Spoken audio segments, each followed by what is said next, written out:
Good evening. It's Tuesday, July 21, 2020 here in Cebu City. I'm Cherry Ann Lim, and here's all you need to know in Newsbits tonight.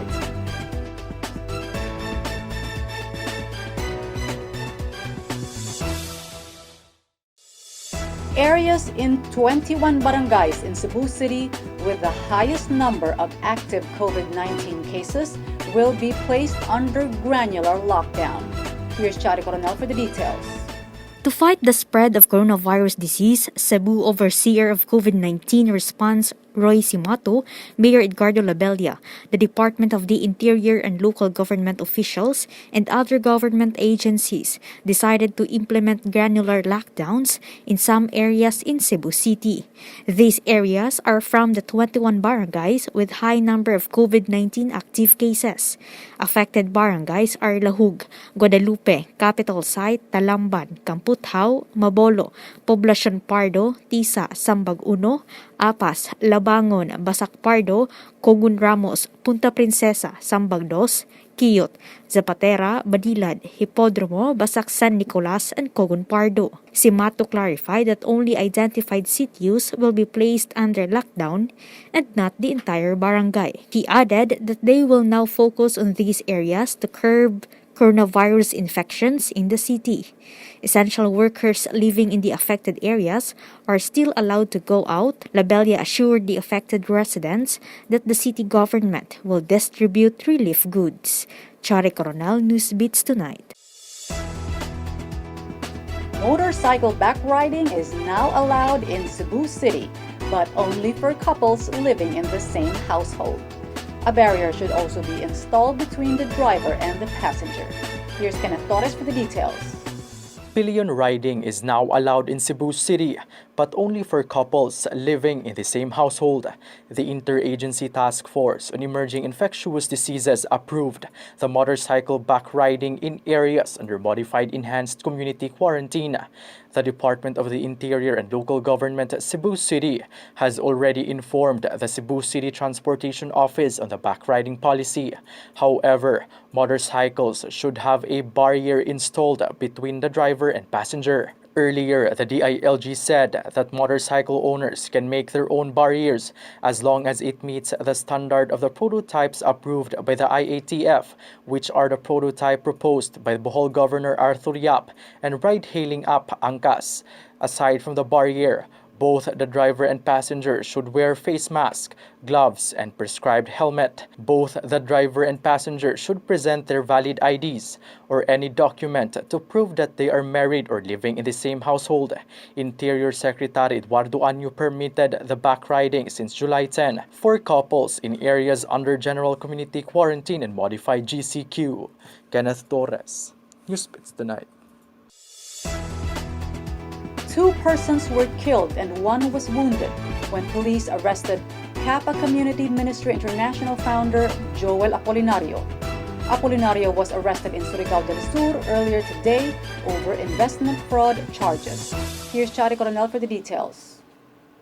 Kappa Community Ministry International founder Joel Apolinario was arrested by police in an isolated resort in Lingig, Surigao del Sur Tuesday morning, about 5 months after a local court ordered his arrest over investment fraud charges. 2 unidentified men were killed, while a certain militiosiano was wounded when Apolinario's followers allegedly engaged in a firefight. Caraga Police Regional Office said 30 units of M16 rifle, 2 units of M4 rifle, 1 Garand rifle, 3 60 caliber machine guns, 1 50 caliber sniper rifle, 3 caliber 22 rifles, 1 carbine rifle, 1 shotgun, 2 RPG, 5 caliber 45 pistols, and assorted ammunition were recovered from the crime scene in Sitio Dahican, Barangay Handamayan.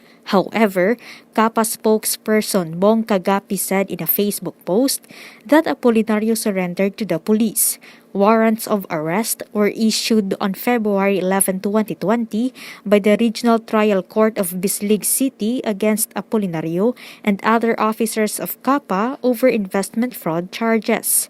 The charges stemmed from a complaint filed by the Securities and Exchange Commission on June 18, 2019, accusing CAPA officers of unauthorized sale or offering for sale or distribution of securities to the general public.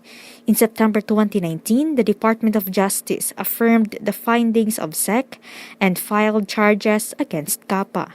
Chari Coronel, Newsbits Tonight.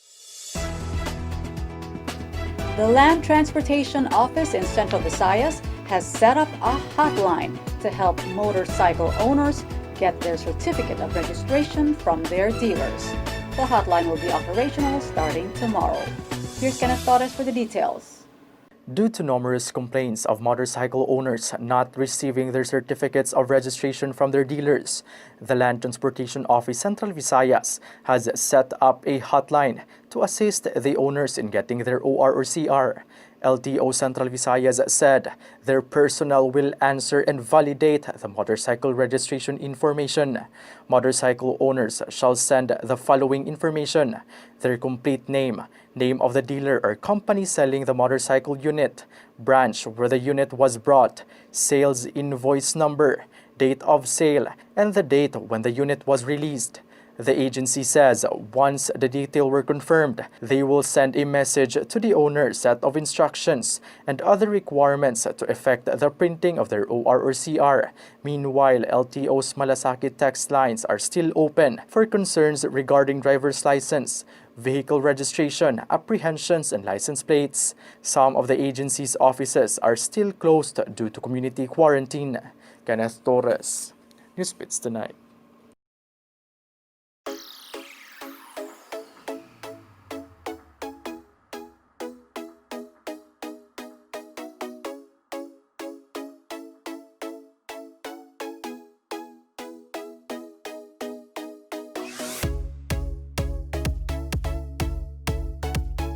For the latest in entertainment, here's Chari Coronel. With the denied franchise renewal of ABS-CBN, some Kapamilya shows bid goodbye. However, this did not stop some of the Kapamilya stars to continue giving out fun and good vibes to their fans through digital platforms.